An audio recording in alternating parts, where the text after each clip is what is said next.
Hello po sa inyong lahat. Good afternoon.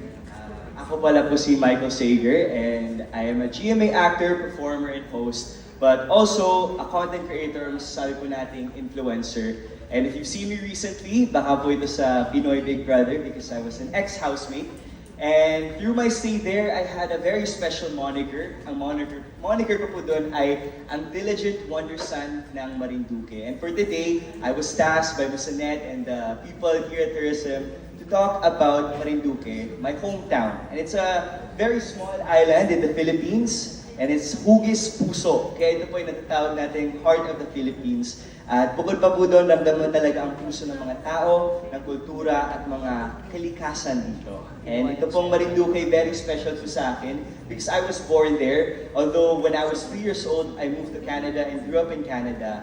Marinduque still has a very special place in my heart.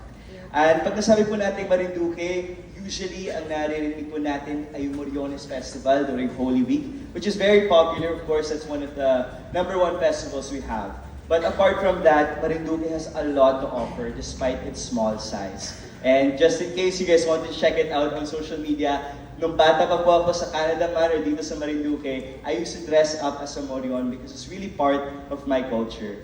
Nandiyan din po ang mga beaches sa Marinduque. Merong Poktoy White Beach, ang mga isa ng Maniwaya at Natangko, at ang mga tanawin na para mga postcards sa ganda.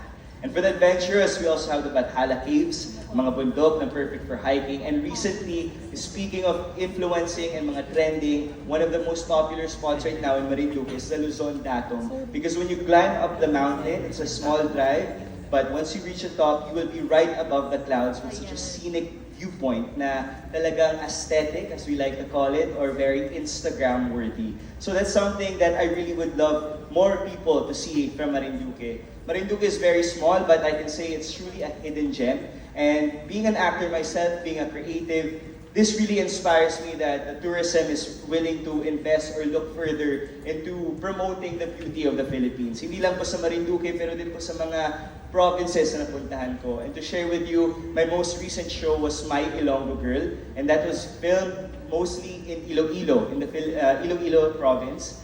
And I was stunned to see the beauty of Iloilo there kasi when I was studying the character, the script, the story, iba pala talaga ang kultura ng mga Iloilo, mga taga-Iloilo. And I had to speak Ilonggo, I had to learn that. And as a Filipino-Canadian, that's something that I would have loved to know more about and for sure would have piqued my interest. And siguro po, growing up in Canada, it's a very multicultural country.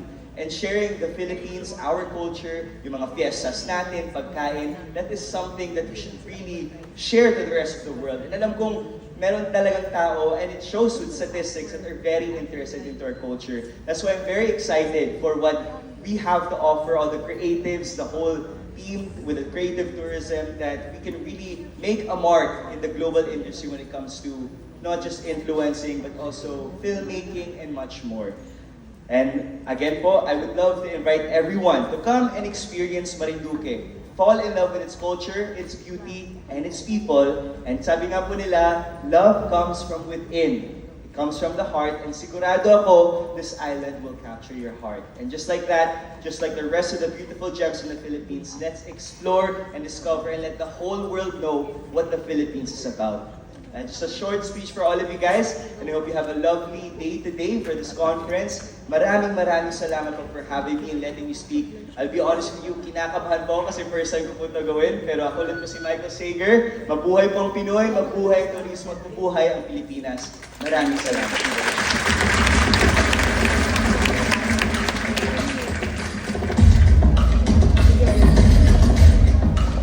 Thank you, Mr. Michael Sager. Thank you to